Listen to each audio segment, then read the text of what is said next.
Now our special guest is Mac Miller.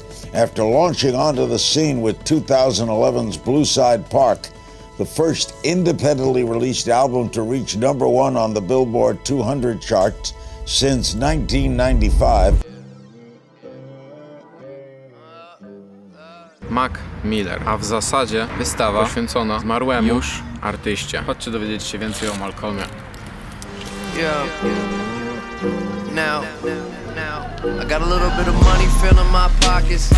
Roll around like I run and shit. I got a system filled up with toxins. I've been broken hearted now. I actually have like 9 mixtapes. 9 mixtapes? But yeah, a lot of stuff, man. I've been putting out music since I was 15. Never stopped. No, never. No time. Niektórzy kojarzą Mac Millera z jego przełomowych albumów Swimming bądź Kids. Jego całokształt wydawania muzyki jest dużo bardziej skomplikowany niż 1 czy 2 krążkowe hity. Mimo to również mam ogromną manę moją do jego pierwszego albumu. 1, 2, 3, 4. Some crazy ass kids gonna knock up on your door, so let 'em in, let 'em in, let 'em in. 1, 2, 3, 4. Some crazy ass kids gonna knock up on your door, so let 'em in, let 'em in, let 'em in. I feel like $1,000,000, but my money don't really feel like I do. And from the ground I built my own damn buzz.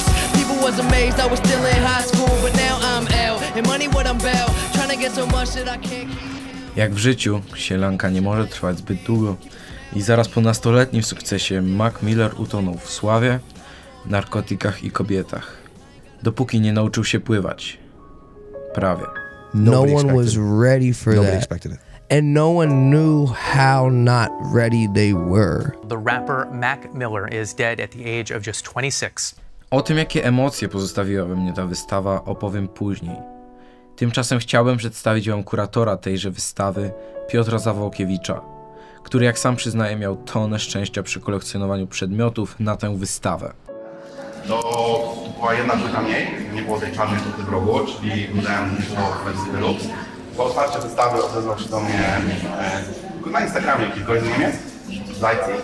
Powiedział: słuchaj, widziałem ten projekt, w ogóle mam wydanie deluxe, mogę wam je wysłać. Okej, to wyślij mi, nie wiem, PayPala, zapłacę ci za nią, jakoś wysyłki. Nie, potem mi tylko adres, ja ją sprezentuję, żeby się dołożył, będziemy bardzo miło. Z racji, że nie znałem Maca za jego życia, a odkrycie jego muzyki było dla mnie wyjątkowe, musiałem dowiedzieć się, w jaki sposób Piotrek pierwszy raz natknął się na jego twórczość. Skąd pierwszy raz dowiedziałeś się o Macu Millerze? Jak usłyszałem napotkałeś, no. Free i zobaczyłem tam teledysk na wymiarę.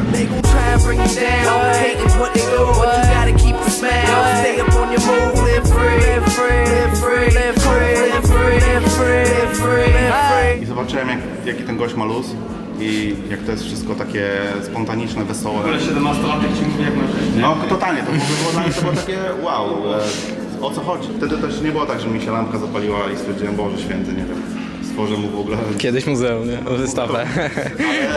Ale już wtedy wiedziałem, że na pewno jest to ktoś wyjątkowy.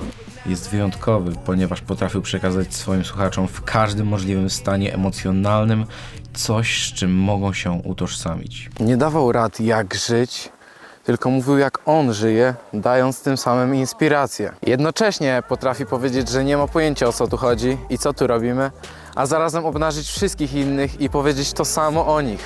Generalnie mega jestem wdzięczny, że zdecydowałem się tam pojechać. Tam, czyli na wystawę o Macu Millerze pod tytułem Remember. Mega się cieszę, że pojechałem na tą wystawę. Cieszę się, że w ogóle wstałem wtedy od komputera tak nagle, bo lenistwo się do mnie dobierało i nie wiedziałem, czy ma to sens jechać. Ale kurde, robię o tym film, którym się najbardziej jaram na bieżąco i uważam, że mega fajnie, że na nią w końcu pojechałem. Do tego spędziłem mega fajny czas samemu.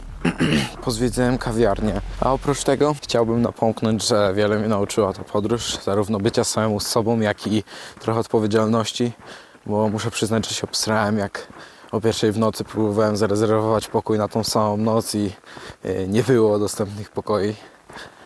Myślałem, że będę już spał jak bezdomny. Na szczęście się udało. Także czasami warto trochę zaplanować coś wcześniej i być odpowiedzialniejszy. Ale takie rzeczy jak kupowanie biletu na pociąg 15 minut przed odjazdem jakby przejdą. Cały ten wyjazd pomógł w przekazie, jaki Mac Miller przez całą swoją karierę dawał swoim słuchaczom. Żeby się nie poddawać, nie słuchać tego, co ktoś ma do powiedzenia, nie słuchać tego, że coś jest nierealne, tylko to spełniać, bo naprawdę, tak jak powiedział Piotrek, wszystko jest realne. Myślę, że chciałbym to zakończyć podsumowaniem. Właśnie nie chcę tego zakończyć podsumowaniem. Chcę tylko powiedzieć, że nie chcę wam mówić, co macie robić. Niech nikt wam nie mówi, co macie robić. Chcę tylko, żebyście podczas robienia tego, co robicie, wierzyli w to, co robicie. Serio. Wierzcie w to, co robicie. I nie dajcie sobie wmówić, że to, co robicie, nie ma sensu, albo że nie macie prawa w to wierzyć.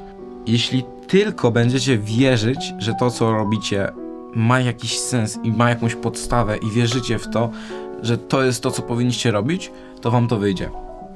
Tak mi się wydaje. Jestem tego przekonany, bo gdybym nie był tego przekonany, to nie robiłbym tego tutaj. Także wierzcie w siebie.